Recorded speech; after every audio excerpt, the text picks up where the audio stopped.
get to that, but we need to finish the presentation. So if you guys will raise your hand if you want us to proceed with the presentation, or if you'd rather wait so that you see the PowerPoint slides. I think 3 or 4. 4 or 5. Visuals.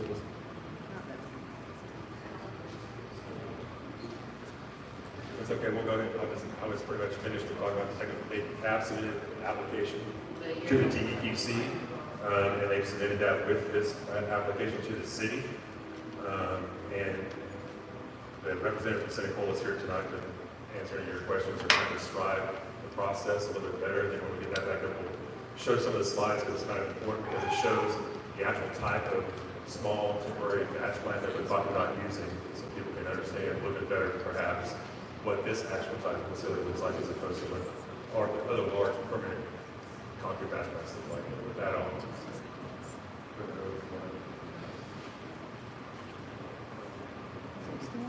Thank you. Can everyone hear me? Yes. Good evening. My name is Stephen Scott. I'm Vice President of Memorial Senecola Companies. Here tonight to discuss this project and in support of it as well. What we're proposing to use on this project is a portable temporary concrete plant. These are widely used throughout the Metroplex every day. We operate 8 of them. They're kind of the backbone of our paving operations that we use extensively. They're very portable, relatively small. The height of it is maybe 30 feet. Most people drive by them every day and don't recognize they're there. You mostly recognize the stockpiles. Most of the components have wheels on them. They're easily transportable. Once they arrive on site, maybe it takes 2 days, 2 to 3 days to actually erect it, ready to produce concrete, and another 2 or 3 days to disassemble it and haul it on site. The process is you install all the normal materials that you would for a larger batch plant, which I think is kind of garners a lot of attention that people are worried about. But these are much, much smaller. The materials are still stockpiled on site. The cement, which I think is probably the primary concern, that's all enclosed. There's a filtration system that the cement will travel through until it gets mixed in with all the sand and the aggregate and the other components as well. So our current schedule for this project is to start some of the subgrade, which is the treating of the soil below the concrete, maybe late January, do paving operations in February. Plant would probably be on site, weather permitting. There's a lot of complications with the project now with utilities, so everything's gotten postponed. But we imagine the plant would probably be on site maybe 3 weeks, ideally, weather permitting. Actual operating time is you might, this project has streets, alleys, and then handwork, which is like sidewalks and ramps, things like that. So it's probably 2 to 3 days for each component. So the actual days that the plant would operate, 6 to 10, weather permitting, and obviously things like production, how well you can actually pave the streets, how smoothly everything goes. And then the goal is to get out of there. We don't want the plant sitting there. We want it gone to the next job. So that's really kind of how these things, and we use them every day, but so do a lot of other contractors. The larger plants, the ones where you see the massive silos that garner all the attention, it's not what this is. This is a come-and-go concrete plant that we use quite extensively. And I'm here to offer answer any other questions that you might have.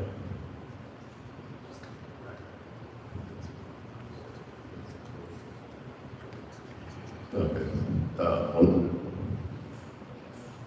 Eric was just asking me a question to clarify or expand on the cement control, the dust control. And like I was saying, that was all enclosed. The cement comes in enclosed containers. It's enclosed throughout the process and it's mixed in with all the aggregates. So there is a filtration system on there. It's got to meet the TCQ standards for that. And like any other thing, it's got to be maintained to perform, just like an air filter in the car. So we've got to keep checks on that. And the reason, not just for that, but for everything, is making concrete isn't that simple. It's not like all of us going in there and just dumping a bunch of stuff into a mixer, like you might get in a bag at Home Depot. It's got to be precise. So the quality control is very important, because what we put down, we've got a warranty for 2 years, so we got to make sure that concrete meets the specification, is mixed and made correctly. So, Confirming that you said that the plant itself from a production standpoint is 6 to 10 days or 2 to 3 weeks? that's the time. Now, there's a lot of variables, mostly it's weather. In this case, it would be weather. Equipment can break down, but you really want to get your production as smoothly as possible. So when you run the plant, it costs money. You want to get in and get out, get that concrete and streets poured, and move on to the next one. And again, you mentioned issues with utilities being installed, so that's delayed the work coming on site. Yes, that's my understanding. Here, the utility contractor encountered a lot of rock, and it's really slowed the progress. And we're coming into the holiday season. Typically, this part of the season is the wettest and coldest, obviously. It's the fall, winter. So weather's going to play a big part of it. And you can't pour concrete unless it's a certain temperature. So it's got to be 40 to 45 degrees and rising. So there's a lot of variables this time of year versus summer. Say, when you like to try to pour a little earlier when it's cooler, and then you can't pour when it gets too hot. Okay, very good. So this portable plant, this is basically for pouring the roads and streets, sidewalks for just this phase of this project. This is not going to be shipping concrete all around town. No, TC permit is very specific. So these plants that I mentioned that are very widespread, the permit is specific. It has to be just for that project. So it's not all on concrete offsite. That requires a completely different permit, public notice, and a venue like this, where everybody gets to speak up. It goes to all the most elected officials, it goes to state officials. It's a much more complicated process. So, Yeah, just the difference between the trucks, if it was being trucked for this stuff. yeah, there's an offset. I mean, obviously, if it was a ready-mix job, which usually comes from those permanent plants that everybody sees, there's going to be a lot more concrete trucks hauling in from those permanent plants than, say, we were going to have on-site, because we're going to have material delivery. So we're going to include some truck traffic as well. But the offsite is all of our pickup trucks stay on-site. They don't leave unless they're going back to the office or park for the night. So there's probably a 40-50%, somewhere in there, less truck traffic coming in from a one-to-one standpoint. There's about 5,700 cubic yards on this job. I think the average truck is 10 yards, so it's 575 concrete trucks that we haul back and forth.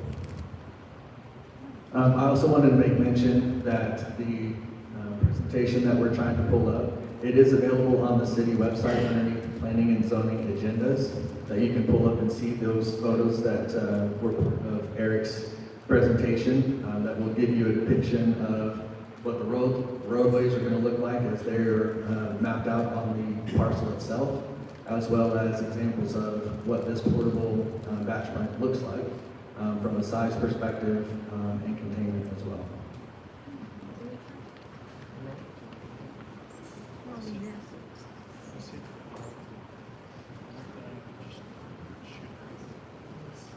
Thank you, I appreciate it. Thank you. I'll be here if you have any other questions. Thank you. Is it Wildcat? Is it? At this time, we'll move to agenda item number 2, public hearing. Just a few of the house rules, so to speak. We'll have those that, these 3 that signed up, we'll have you guys come up first, and then the audience can then follow in suit. Just when you come up, a reminder, you have 3 minutes, and you will just state your name and your address. Make sure that you stay on topic. That's something that the state's very reminds us of when we're up here with the very specific agenda items, especially with this special meeting. The audience, once we move forward with to the next agenda item, then we will make an announcement at that time. So we will open the public hearing at 6:32. And we'll first invite up Lindsay and Garrett Connor. If you guys would each like to take 3 minutes, or a representative of the two speak for 6 minutes. It's up to you.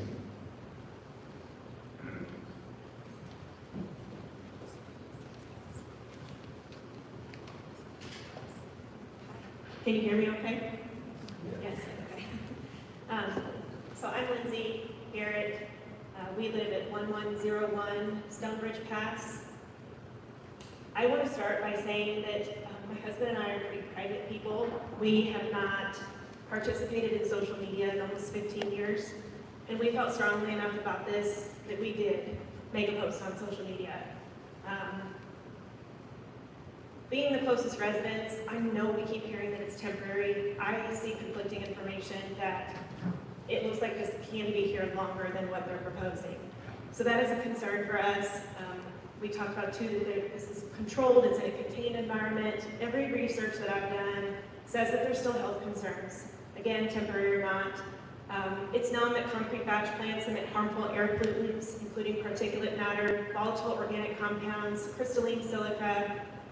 I could go on. Arsenic, beryllium, cadmium, chromium, lead, manganese, mercury, nickel, selenium, and zinc. I don't want these in my backyard. I have had asthma since I was a child. Our youngest son has chronic respiratory issues. He was prescribed an inhaler last month.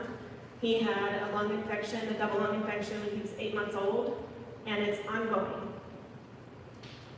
This is not in the best interest of our health. It seems like such a small phase to be approving something like this in a residential neighborhood. Our other concern is about the property line. I see that TCEQ came out and measured that the nearest off-property receptor who's receiving the pollutants is our residence. It is 272 feet from their proposed plant.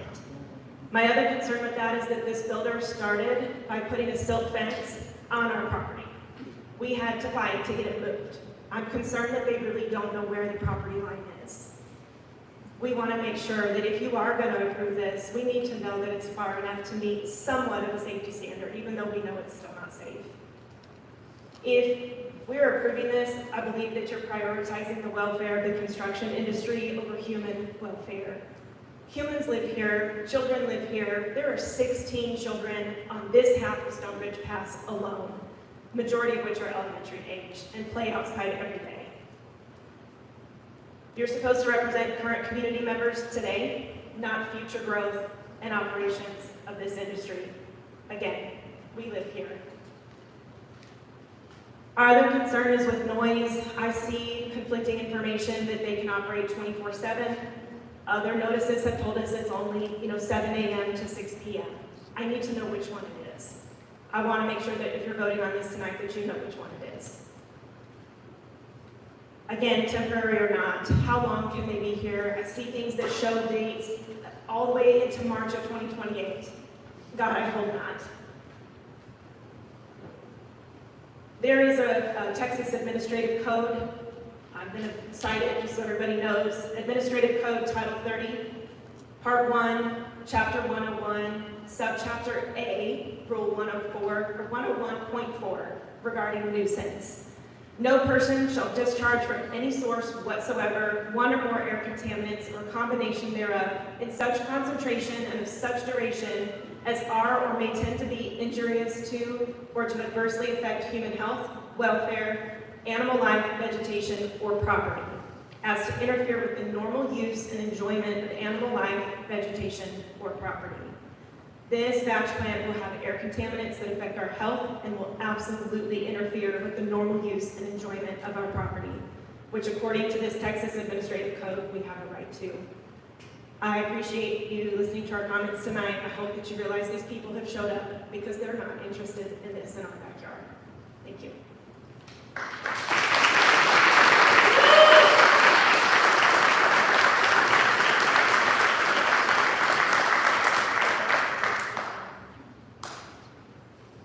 Next up, we'll have Emily Bass come up.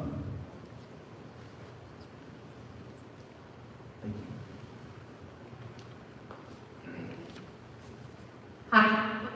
Good. All right. Hi, I'm Emily Bass, 1154 Carson Ridge Pass. Up until a month ago, I would have been sitting up here with these lovely people. Thank y'all for being here tonight. A month ago, I was removed from PNC for no reason and no warning. And I wish that I could be up there tonight to represent the neighborhood, but I'm here on the other side tonight. You made a great speech, much more prepared and eloquent than I had anything prepared tonight. If I was up there with y'all, I urge y'all just to ask the questions, make sure we're getting all the answers. As she said, there's permits that are out there that are that are saying two different things. We're all very concerned about the pollution and the dust. We know we have high gusty winds here. How's that going to affect, the wind blowing all the dust and everything around the neighborhood? We don't want this, and I don't understand why this is something that we're even having to fight against right now, but I appreciate y'all listening to all of our concerns, and I would just urge y'all to, transparency is something that's been huge with our city for the last, how long has it been? Over a year or more. So just make sure everything's buttoned up, make sure we know the answers to everything before we commit to something either way. And I would like more clarification on the tax revenue, as it was presented to us that was something that was a benefit to us. I'm not understanding where the tax revenue incentive is coming from. Thank you. Thank you.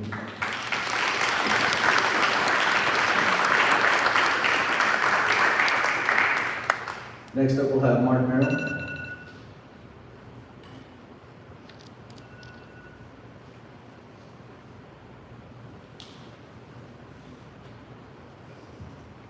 Good evening, board and council members, citizens of the town. My name is Mark Merrill, 71 Mallard Court. I'm here to speak about social media and its impact on the PNC, as well as council and this whole project. I've seen posts on social media. They're not all factual. My whole statement here is to try to encourage board members of the PNC and the council not to engage in back and forth with people on social media, as you may find yourself in violation of tone. All it takes is you making a comment, and then another board member making a comment, and then another board member making a comment, and you form a walking corridor. All deliberation on these types of things are supposed to happen in an open meeting. That's all I'm asking. Moving forward, that it be addressed in an open format so that everybody can get all the information accurately together to come to a decision. Thank you for your time. Thank you.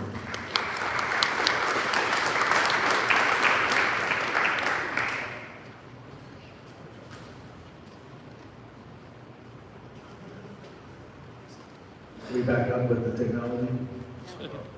Yeah. Go ahead.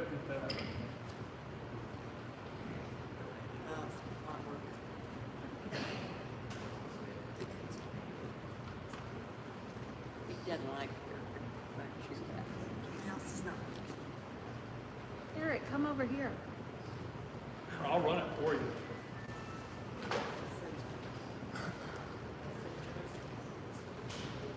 See a video of the schematic.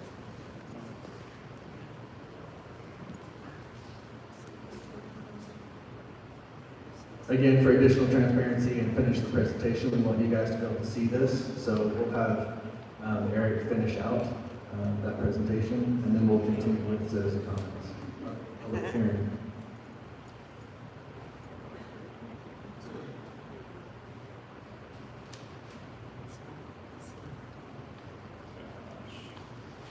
Maybe.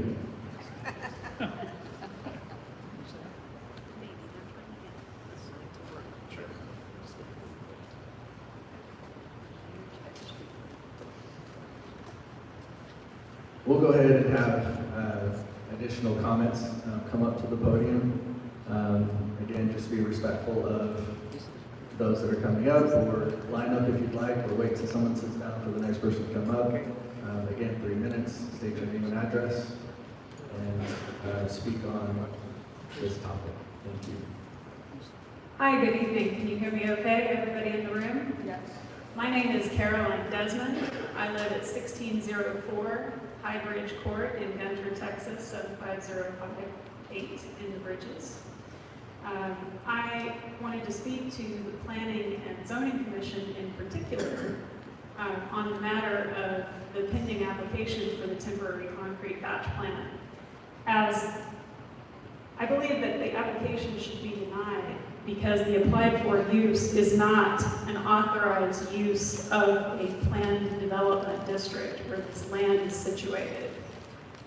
Section 25(7) of the zoning ordinance is very specific.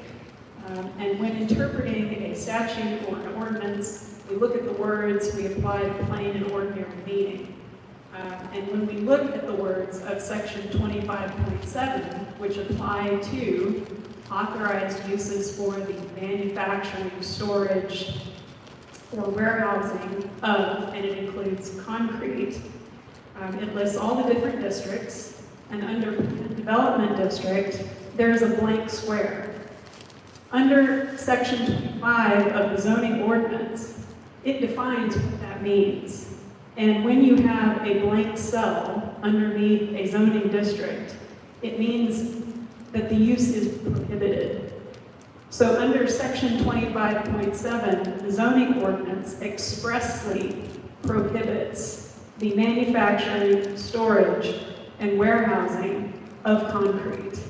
It does provide for the manufacture, warehousing, and storage in 2 other zoning districts, and specifically the M1 and M2 manufacturing districts. And under statutory canons of construction, which also apply to ordinances, we interpret that when a legislative body elects to include provisions in one part of an ordinance, but not in another part, they had a reason for doing so. The city had a reason for not authorizing the manufacture, storage, and warehousing of concrete in a planned development district. It expressly prohibited it, and I would urge the Planning and Zoning Commission to enforce that section of the zoning ordinance as written under its plain and ordinary meaning. Thank you.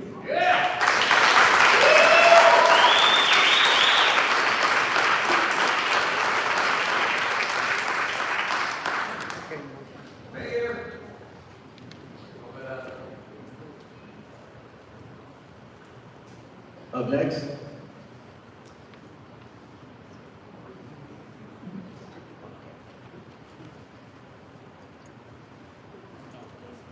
Tim.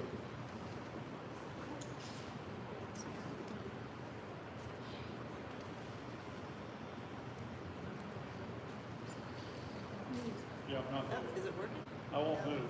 Just, You're not gonna move? no, I'm, Well, good, I'm glad. where, I'm not moving. Just go. Is it moving itself?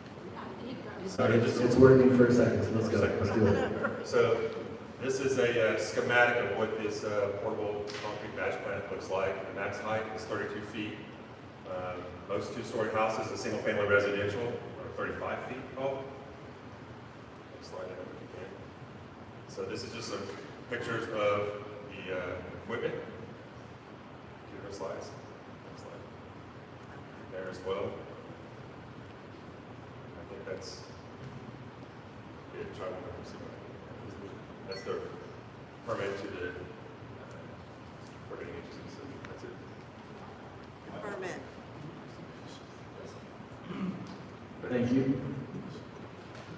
We'll continue with public hearing and comments. Anyone else like to come up?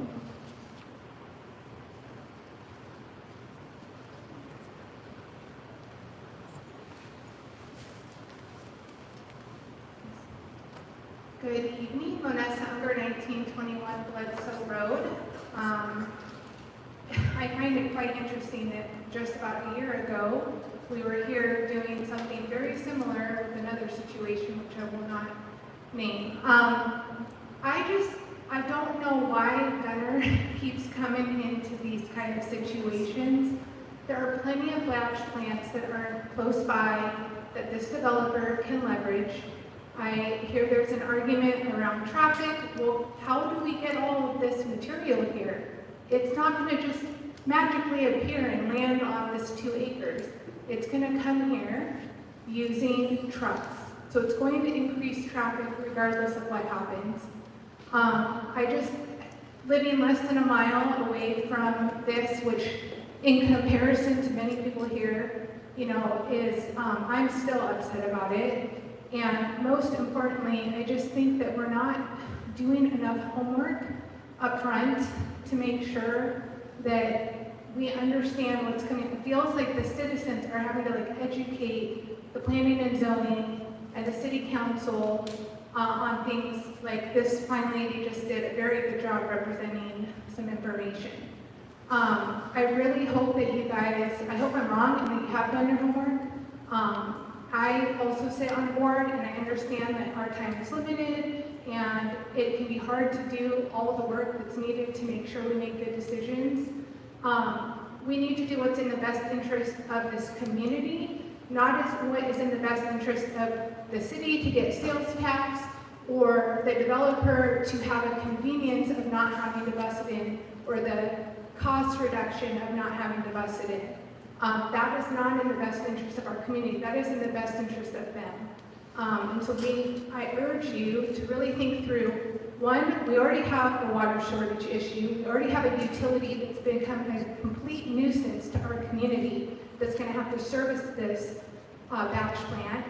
We already have other problems with industrial stuff that we're trying to deal with as a community. And I just think that we've got to come to a point where, yes, we need development, but it does not need to be at the cost of our health. And that's really what's going on here. We're putting the cost of our health. And I don't know if you guys have driven down the Dallas Tollway to this gentleman, wherever he's sitting. He said you drive by them every day. It's true, you do drive by them every day. And if you look around them, there's dust everywhere.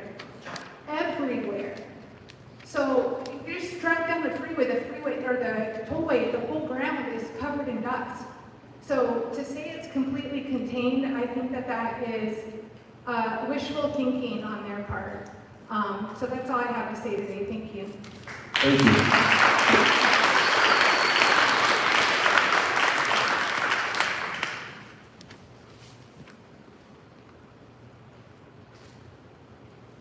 Anyone else?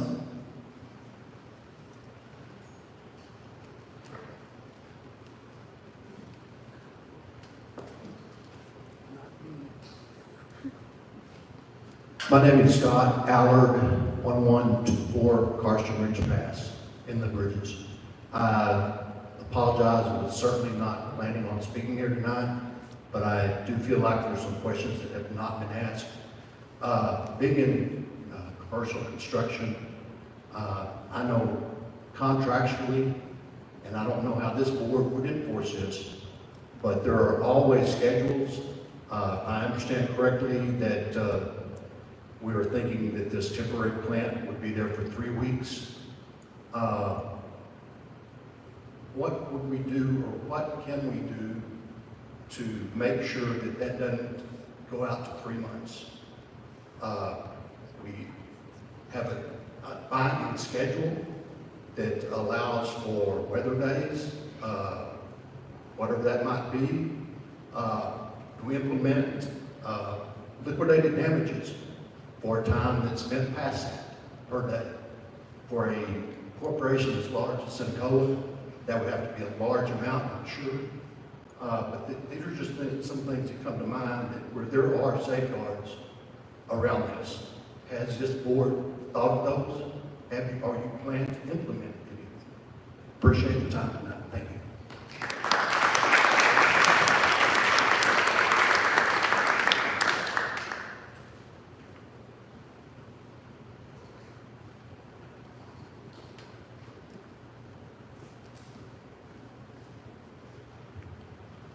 Hi, my name name is Paul Balker. I live at 1157 Stonebridge Pass in Gunter. Also on the EDC here for the community. I have to agree with some of the folks up here that I'm really surprised that we're even having this conversation barely a year after the disaster with the BNSF. So it's a little surprising that we're up here talking about approving things that could be damaging to the community, citizens. Personally, my wife and daughter suffer from asthma, chronic lung conditions, and since moving to Gunter 3 years ago, it's only gotten worse. It's been a major problem for our family and other families in the community. Every day we go to our backyard, there's dust everywhere. Yes, we live in a windy area, windy community, but the construction dust here is nonstop, and this is only going to exacerbate that situation. What I have not heard being addressed is the dust collection. How efficient is that? Right here in the slide, it says the suction shroud baghouse exhaust will be located 100 feet from our property line. That doesn't sound very far, very efficient. So I think it would be great if we could get a sense of how much dust is actually going to be spewed in the air for these things. How efficient is the dust collection? Because I think there's a lot of concern around that. And I know there's not a ton of people in this room tonight, but I can tell you the opposition for this is far greater than just the folks in the room. This community does not want this batch plant here. We'd much rather have 550 trucks come through the community over whatever period of time that is than putting up a monstrosity in eyesore that's probably going to be there a lot longer than it's intended. So hopefully the board here will make the right decision and deal with the traffic that's going to come through the neighborhood. The roads, frankly, are already beat to shit, so I don't think there's going to be too big of an impact there. So we hope you guys make the right choice here and keep this up in the community. Thank you.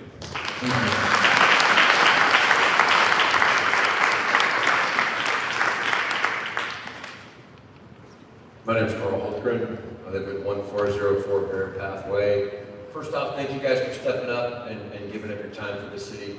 I do know that it probably sucks. You're giving away your time for nothing, and you're probably getting a lot of guff. This lady, section 27.7 and etc., all caps, yes, thank you, that was awesome. 25.7. That one too. Y'all remember that. Zoning, water, utility issues, the problems, and they talk about the air being contained, right? That doesn't mean that it's not going to have dust in it. It just means that the dust isn't going to be as bad. It's going to meet certain standards, but those standards are minimal standards of poor air. Still here? It's still poor air, right? Now, I'm fit. I work out 6 days a week. I don't have a problem with breathing, but you know what my wife does? She wakes up every day and her eyes are beet red. She goes home, I'm not going to say where, but when she goes home and she's fine. She comes back here to this town that we've lived in for 5.5 years, and it's horrible. Her eyes are horrible. Allergies immediately when she comes home. Now, I understand you guys are elected, but you're elected to serve the community. You're elected to represent us, not Senecola. And I understand our city is kind of screwed. Our last 2 or 3 administrations, if you want to call them that, were poor management. I mean, let's be honest. It was very poor management. We had to have a special election, which probably cost us a lot of money. I don't know what that is, but special election, just get rid of it. Here we are again, doing the same thing we did before. And I understand we're in debt. There was some money that was spent that shouldn't have been spent. I get all that. But it's not okay to sacrifice the future for the now. It's not okay. It's just not okay to sacrifice the future of the community, the value of our homes, the value of our health. The children, where's that lady? The children that live on that street, we walk our dogs past your street, we go out to their garage all the time. I see you, say hi, look, right? They got kids, I don't have kids, but I care that they have kids. It's just not worth it. We may have 40% less trucks. It's not gonna matter if it's 3, 4, 5 weeks. Where's the guy that said our roads suck? Where'd that guy go? Our roads do it, but it's not, less than 40% trucks isn't gonna help that, okay? So, I don't know who's for this, I don't know who's against this. The short-term, quote-unquote, short-term temporary Band-Aid is not gonna fix the overall problem in this city. We cannot sacrifice our future for the right amount. So think about the people that you serve, think about the legacy that you really want to have for yourself. You don't do this for nothing, you do this because you want to serve the community. And that's building a legacy, but it's a legacy that matters. It's not trying to fix a problem. Keep thinking I'm going out. It's a legacy that matters. Doing what's right, not doing what's right now. Thank you.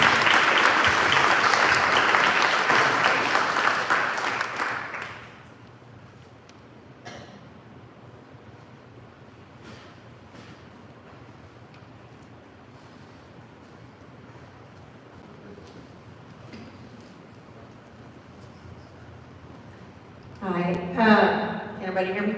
Yes. Okay. My name is Carol Hill. I live at 1422 Hanging Rock Trace in the Bridges. And can I kind of go this way for a little bit, because, okay. I'm gonna use y'all's visual aid. We are a title town. I've got a senior football player son here too, and since this is a title town, I'm gonna do it in football terminology. So when this says a suction shroud baghouse exhaust to be located at least 100 feet from the property line, does anybody know how wide the football field is? Wide. It's 160 feet. So where this suction is going to be, that supposedly, I'm assuming, to protect us from all that particulate matter that's going to be flowing around, is less than half the distance of the football width, not length. A football field length, as you guys know, is 100 yards, which is 300 feet. Any stationary equipment, stockpiles, or vehicles Ms. Carroll. used for the operation. You're doing great. If you'll speak to us, that would be appreciated. Thank you. Any stationary equipment, yeah, because you guys are going to vote on this. Yes, absolutely. Any stationary equipment, stockpiles, or vehicles used for the operation of the concrete batch plant, except for incidental traffic at the entrance and exit to the site, shall be located or operated at least 50 feet. 50 feet. Most of our houses and the bridges are wider than 50 feet. And you're going to have this in their backyard. I live in the estate side, I'm not right up against it, but I care enough about my neighbors that I wouldn't want that. I don't want that for the city, I don't want that for our town, I don't want that for our community.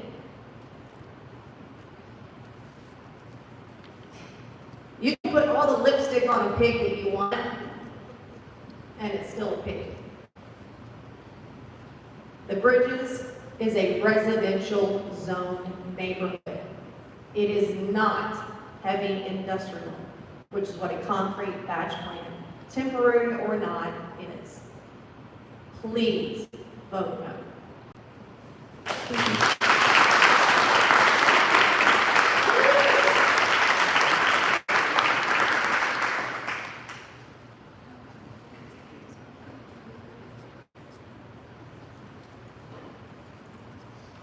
Anyone else?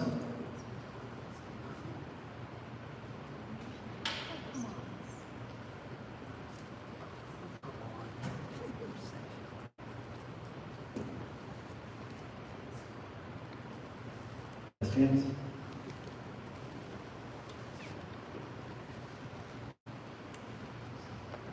Okay, so we're going to move on, and by way of information for the audience, there are a number of questions you guys have brought up that we want to make sure to get clarified, but also to let you know that the P&Z forum as well had questions, and so we plan to table this item to the next P&Z meeting. But we wanted to make sure that we continue with the public hearing, to hear your voice, to hear your questions and concerns, so that we can do our best to get those answered and clarified. So at this time, even though we have the public hearing still open, we're we're going to go through these questions and speak with both Eric and the applicant. Just a reminder that as we are having this conversation, you got to pretend like you're not here now. If you have a comment, you need to keep it to yourself, please. That way we can get through these questions, get these answers to the best of our ability and clarify. So a few that we'd like to run through, Eric and applicant, if you guys would like to just stand up here and provide. One of the first questions was duration. So if you can explain the constraints around that's been applied for and what that defines, and if there is in fact the ability to be longer and what that process is. Well, the process as we looked at it was to pass an ordinance that would have specific conditions to this particular land use for the temporary concrete batch plant. One of those would be the time frame of how long it could be there, and operational hours as well. And the ordinance is actually more restricted than what our construction time of construction ordinance is, which is usually 7 p.m. And the ordinance was suggested to reduce that to 6 p.m. Monday through Friday, and then 7 to 5 p.m. on Saturday. So as far as the duration, they've talked to us, how long it would take to do that street, but if they don't get it done in that amount of time, they would have to come back and ask for an extension. So to the question, I have the same question, is what repercussions are there for staying over, whether it's weather delay, whether it's equipment, whatever that may be, what repercussions are there for Central West if they're there longer than the approximate? Or is it stated approximately 3 weeks, or is there an actual time We frame? could put an actual time frame of a date certain when they would have to be done, and there's temporary concrete batch plant would have to cease and desist. If they don't do that, they have to get inspections from us as well. So the inspections would stop. So it wouldn't do any good to be able to pour any more concrete if they're illegally operating the batch plant, if we're not going to do the inspections. Because then the streets wouldn't pass, they wouldn't be able to pass their subdivision, sell their plots to builders. But they'd still be illegally operating the batch plant. No, it would physically. Which is the concern. We'd have to go through the process, the legal process of shutting them down and having them removed. Again, clarifying on the concern about the operating times noise, Monday through Friday, 7 a.m. to 6 p.m., and on Saturday, 7 to 5 p.m., and no production on Sunday. That's correct. Or, that was just a suggestion as one of the conditions of the operation. The P&Z and City Council have the latitude to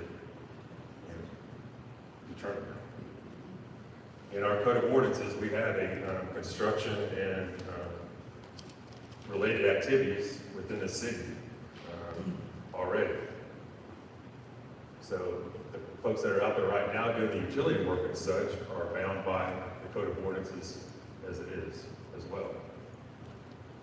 And have we had issues with forming when they were building the elementary school? Yes, and sometimes they come in, but this is going to be happening in a lot shorter daylight hours, and they're not going to be pouring concrete at night either. The issue we have sometimes with the subdivisions going in or the school going in during the summertime is it's later. It's obviously a lot light longer past 7 o'clock, so they have a tendency to try to go past that or earlier than that because of the heat. If somebody wants to, and this has nothing to do with background, let's give an overall education portion of construction activities and the ordinances that we have on it. Okay, thank you. Other question and concern was in regards to the measurements and the distance from the residential housing. My understanding is that Gunter utilizes a third-party company for inspection. Is that correct? We do. We have Bureau Veritas, and we have our civil site plan inspector here tonight. He would be the one that would be inspecting this project and also keeping an eye on the operations of the temporary concrete batch plant since it's out there on the site. And we don't have any direct conditions of how those operate, so that's another reason, another condition we put on the permit as well. From a milestone standpoint, should this be approved and they prep the site, they bring up the equipment, when are those varying inspections taking place? The inspection can take every time when Shane is out there. Shane Houston is our inspector's name. anytime he's out there, or anytime that we, that you state in the conditions of approval of the permit that we want it, we would add that to it. Okay, so when the equipment is brought on site and erected in 2 to 3 days, as explained, before production happens and inspection happens, to confirm the required by the state, required by the. We can do that, yes. But we'd also look for the TCEQ to do their part. I believe they come out and do inspections as well.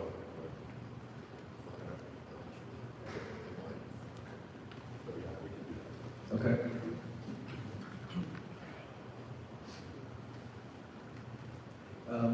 The other one is a big one for the community is the air quality and the pollutants that come from concrete. If you will explain again the containment as it is, as the equipment is extracted, our understanding is that the containment of the actual concrete mixture that's going to be mixed with the water, rock, and sand is fully contained. Is that correct? And as it's being mixed, then there's additional measures taken? Yes, well, the measurement of the cement really is the issue at hand here. That's a completely enclosed operation. So there's a filtration system, just like, even a mask you might wear is meant and built to a certain standard, has to be maintained. You can't use it over and over again because there is wear and tear. So you've got to keep those checks. But the rest of it, yeah, the process is controlled. They aggregate in the sand, there's some hoppers. Those are obviously inserted without enclosure because it's sand and rock, but everything else is mixed into a central mixer, and then it's dropped into the truck with a contained shroud around it, which is all the requirements under the permit. And then the additional comment in regards to the mitigation of dust and things like that. How does that equipment operate in relation to where it's put? It's all handled within the equipment. So it's the TCEQ sets the standard. A certain specification for the equipment has to perform to provide filtration of whatever parts per million it is. I don't know the number off the top of my head, but that's what's allowed. They deemed okay for the output of this type of plant. So for us to put it up, it's got to be maintaining that standard. So that's all in the permit. There was the other question about traffic. If this was not approved, we'd have concrete trucks. If it was approved, the materials to be mixed, what type of trucks are coming in, how often, and how many do you expect or estimate from a traffic standpoint? I think, as I mentioned earlier, it's 40 or so%, at least. Fewer trucks, different types of trucks, not ready-mix trucks that have concrete in them, but you can have some aggregate trucks and sand trucks, for the most part, to create the stockpiles. So once the stockpiles are there, then you can start putting mixed concrete. The cement comes in its own containers. Those are all brought in. They all have wheels. It's just like an 18-wheeler. You bring that in, it just sits there until it's done and all. Again, from an air quality standpoint, you mentioned that TCEQ has its standards and its requirements. With your studies for this project and others, where do you guys stand in meeting those standards? It's the equipment that we use. So we're buying it from a manufacturer. It's got a certain type of filtration system, and that's what provides the level of specification, filtering the particulates. There's a question about the tax revenue, where that comes into play and how that is being generated, how that's being applied, or how it's being sent to the city.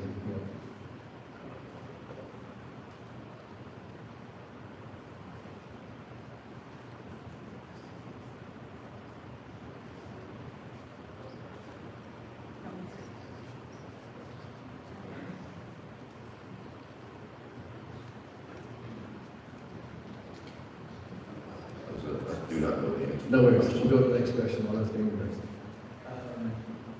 We talked about the contractual from a construction standpoint, about the extensions and things of that nature.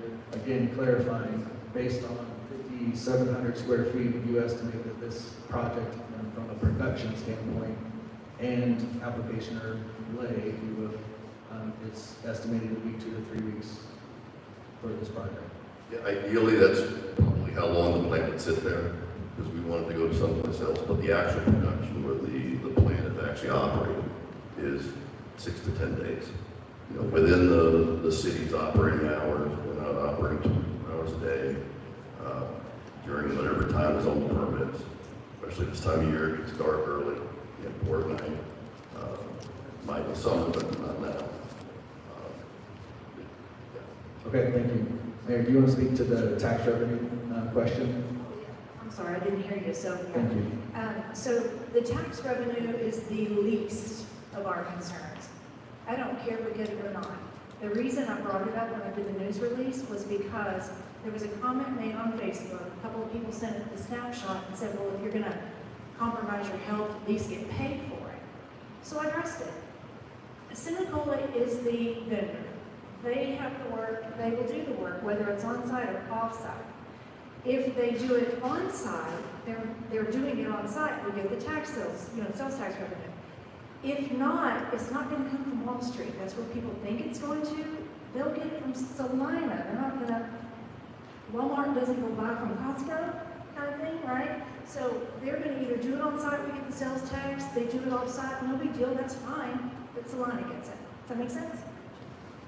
Wall Street's not even, none of those batch plants are gonna be bringing in ready mix. It's gonna come from Salina, because that's where they are.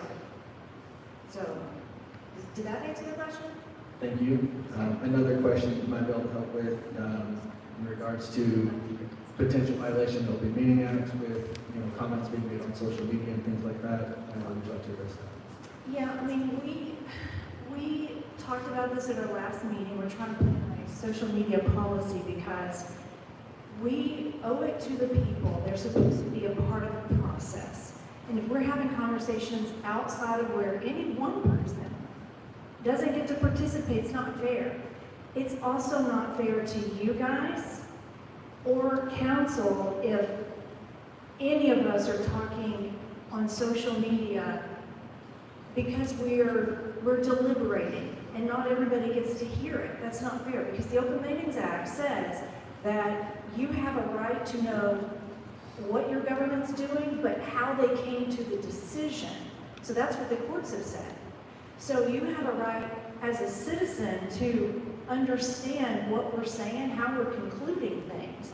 They need to be a part of that process. When we go online and there's 3 of us in the group, there are citizens who don't get to talk, and then you've got a forum right there because we're all making decisions. You're not looking at, you're listening to people, you're getting feedback, and you're starting to make decisions. Sometimes we even say that out loud. It's not fair to the people who go, well, actually, they've already made their mind up.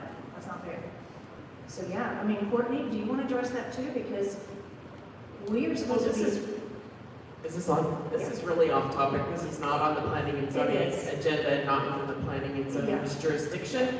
So I believe we also have this topic on our next city council agenda. So anybody that's interested in social media policy could come to that meeting and speak then. Yes.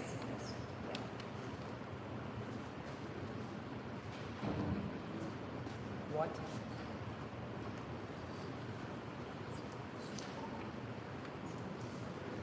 Any other questions from the board here? Let me pass the mic to you.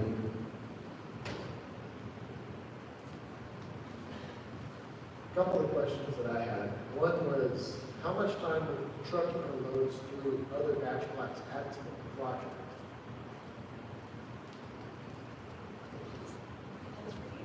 Okay. Honestly, I do not know that off the top of my head. And then not necessarily for you, but I'm a firm believer in the carrot and the hammer. You hit the carrot and you come down with the hammer. So is there a way to entice them? Is there a way to entice them to be done faster? And is there a way to find them if they are not done in the time that they said?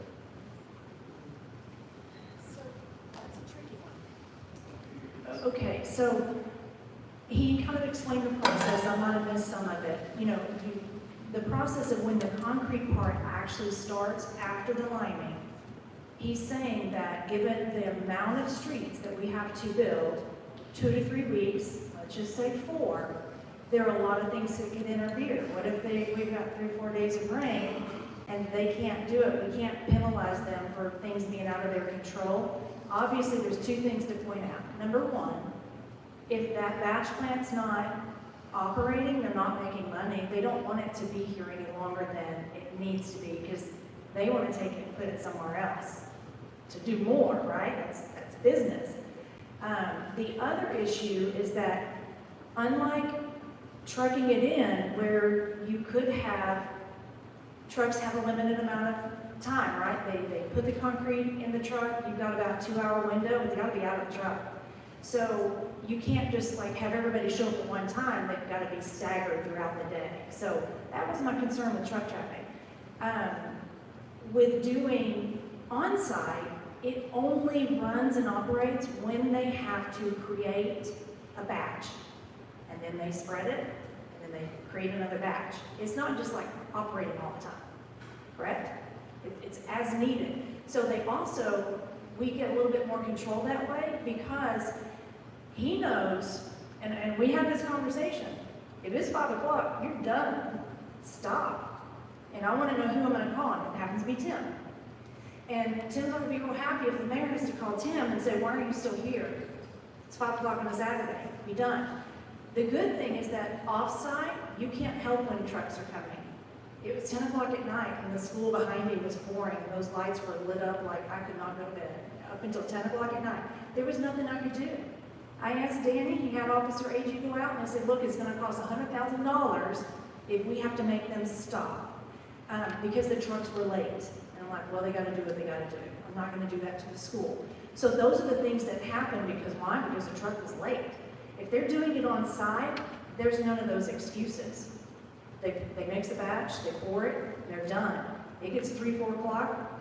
He knows he doesn't have time to mix a batch. Tim can't mix a batch because he knows he's got to go. This is the biggest thing too, is that if we put enforcement controls, Steve and I've had this conversation. He knows I'm going to enforce them. It's not going to be good, right? And then they'll never get to do it again, right? So that's kind of the difference with like being able to control some of that. We just have more control on site. You know, we're going to do it how people want it, right? We're going to do how it makes sense.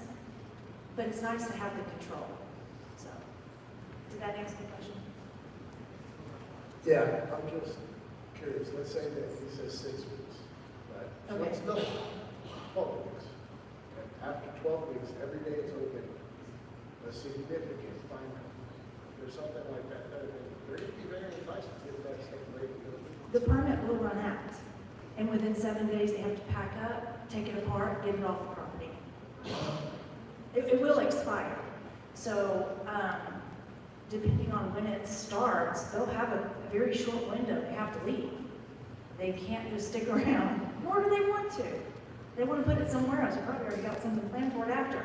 So they don't want it to stay there either. I don't know if that helps answer that question. I do want to say one more thing about what I consider to be super important. I consulted also with Cleveland Smith. I saw him here earlier tonight. I'm not sure if he's still here.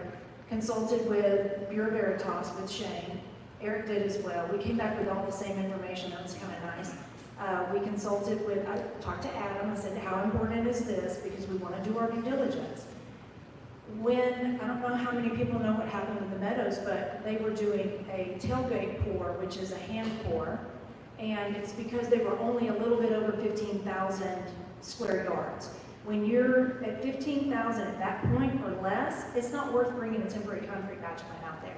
It's not worth it to the vendor, and he couldn't get anybody to do it. They were only at 16,000 square yards. So they had to do a hand pour. Well, what that means is that they have to order it. They ask for a certain formulation. They order it from Wall Street, from the ready mix. When the truck comes out, you have to assume that they mixed it right because you don't have any control over that.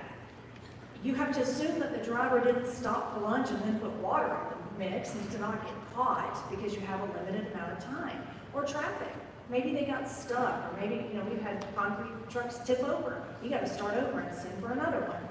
Well, then, when they get it to the site, you have to lab test it as it's pouring.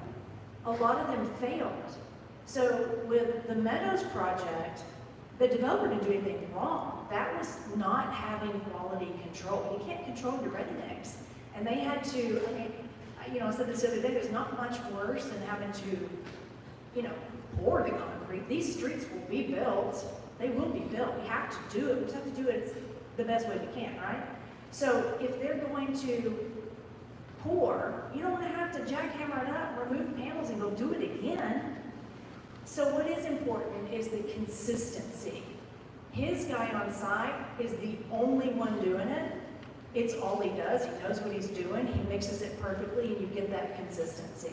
So you don't have to worry about all those other factors that could happen because somebody else is doing some of those steps. To me, that's important, because what that means is that if normally we have to replace those streets in 20 years on the taxpayers' dime, you guys, y'all pay for this. In 20 years, I want to do it in 12 or 15. Our streets start looking bad. That's going to devalue our property. I live in the Bridges. William does too. So, we care. We want to do this fast, safe, efficient, and end with a quality project. I don't think you guys need to be paying for it again any sooner than you have to. So it's just, we can do both, whichever one. It's on-site or off-site, there's benefits, and of course there's some maybe downside to both. But if they can get in and get out, and we can have control, and we get a better project, and it's quick, that's where I'm coming from personally. So each of you have to make those decisions as well. And it's important that everybody here gets all of the facts. They just need to know how we're going to do it. And look, if they still say no, then they say no. And we're listening. So, that's where we are.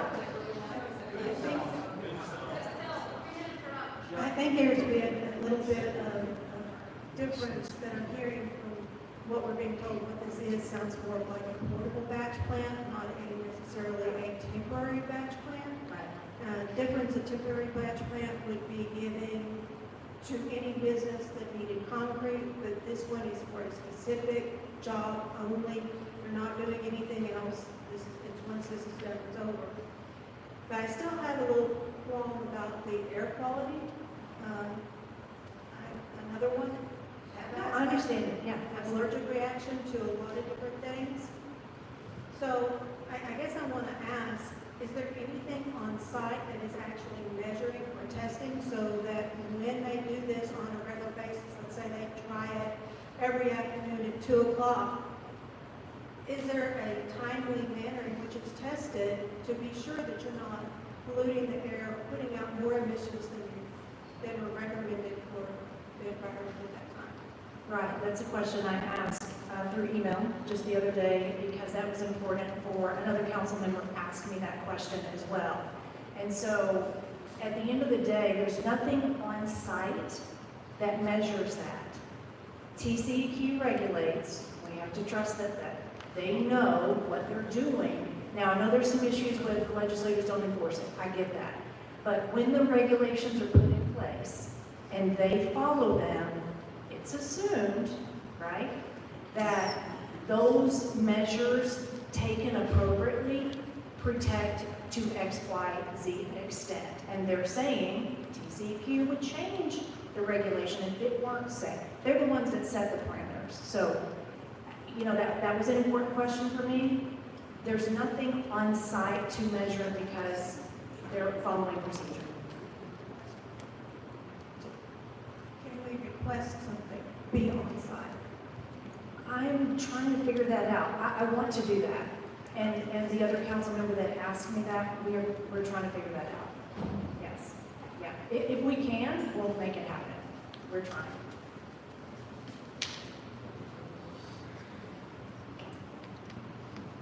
Okay, thank you everyone, we appreciate it.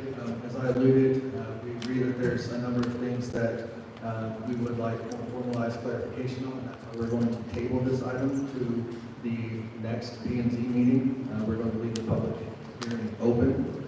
And so for agenda item number 3, do I have a motion on this?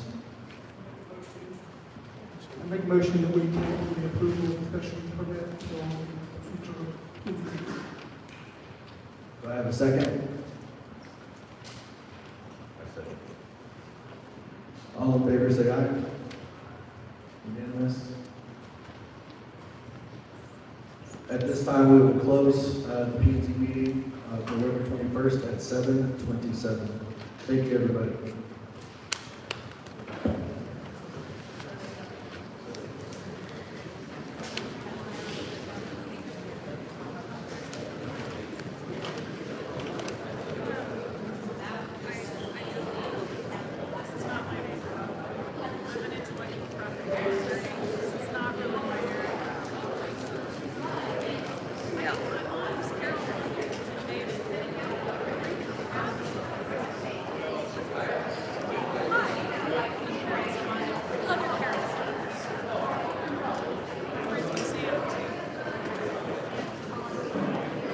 And just an FYI, the city council will be starting their meeting here shortly.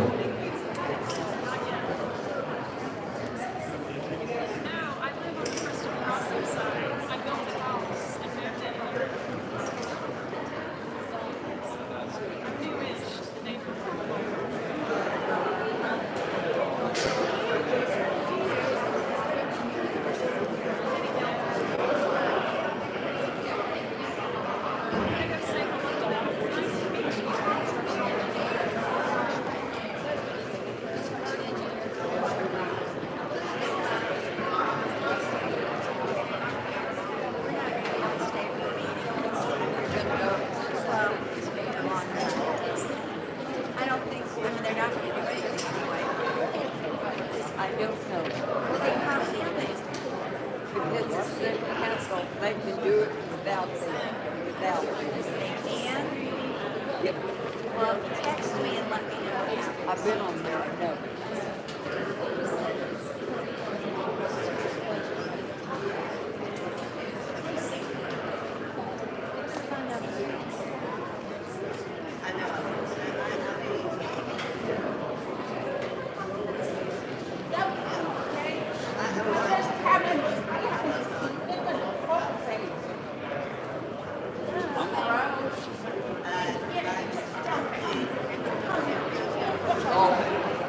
Bingo's not my thing. Oh, you can still buzz in and buzz down.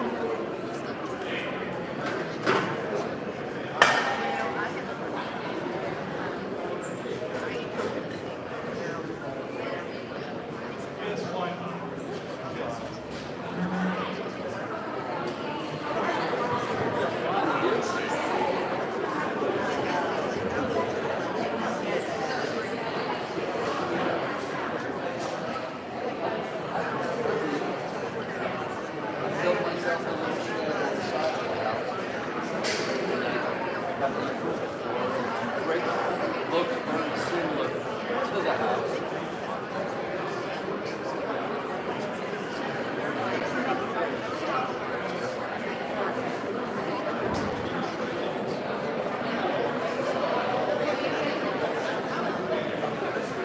I'm gonna ask if we would have had parts of a million, maybe better. How much cost was that? I understand why they want to do it. We live in places here. So I would like to take the 6 days, like I said, but they gotta tell me about the dirt here. I don't want cement going into our pool, causing all sorts of trouble.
No, no,